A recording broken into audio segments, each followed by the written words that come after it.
আসসালামু আলাইকুম রহমতুল্লাহ। আপনারা থাম্বনেল দেখেই বুঝতে পেরেছেন আজকে আমি কি ভিডিও নিয়ে এসেছি।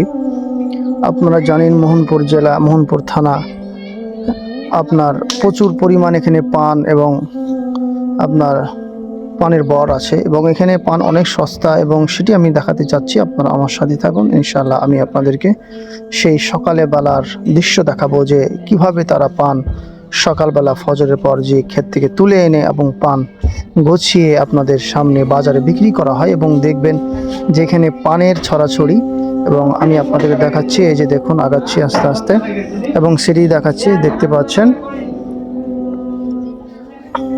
এই যে দেখতে পাচ্ছেন পানের বাজার এবং সকালবেলা প্রায় 8টা বাজে এখন। দেখুন, এই দেখুন চমৎকার কি পানের ওনারা গোছাগুছি করতেছে। এখন ফজরের পর এগুলো তুলে নিয়ে গুছিয়ে মনে করেন বিক্রি করবে বিভিন্ন বাজারে গিয়ে। যেরকম এখানে প্রচুর পরিমাণ পান হয়ে থাকে এবং এখানে পান পোয়া হিসাবে বিক্রি হয়। আপনারা জানেন যে এখানে 32 বেড়াতে 1 পোয়া বলা হয় এবং সেই অনুযায়ী ওনারা পান তুলে এবং পান গুছিয়ে নিয়ে গিয়ে বাজারে বিক্রি করে।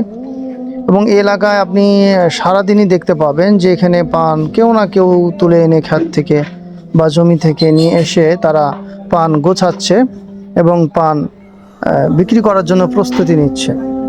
তো আপনাদের আমি দেখাতে চাচ্ছি যে আসলে দেখুন, আসলে এক এক এলাকার, এক এক জেলার, এক এক থানার এক একটা নিয়ম। এই দেখুন, আমি ভাইদের সঙ্গে একটু কথা বলতে চাই। আসসালামু আলাইকুম রহমতুল্লাহ।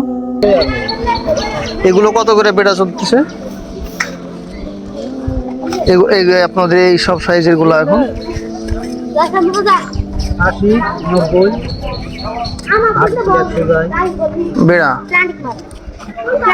তো আপনারা দেখতেই পারেন যে ওইগুলো পান রেট এখন হয়তো 80 টাকা বা 90 টাকা বা 70 টাকা, মানে এটা বাজার অনুযায়ী এখানে বাজার ওঠানামা করে। এবং পান আপনি এখানে কিনে নিয়ে অন্য জায়গায়, অন্য ডিস্ট্রিক্টে ব্যবসা করতে পারেন। তো আজকের মতন আমি মোহাম্মদ হানিফ, আসসালামু আলাইকুম, বিদায় নিচ্ছি। আল্লাহ হাফিজ, ভালো থাকবেন ইনশাআল্লাহ।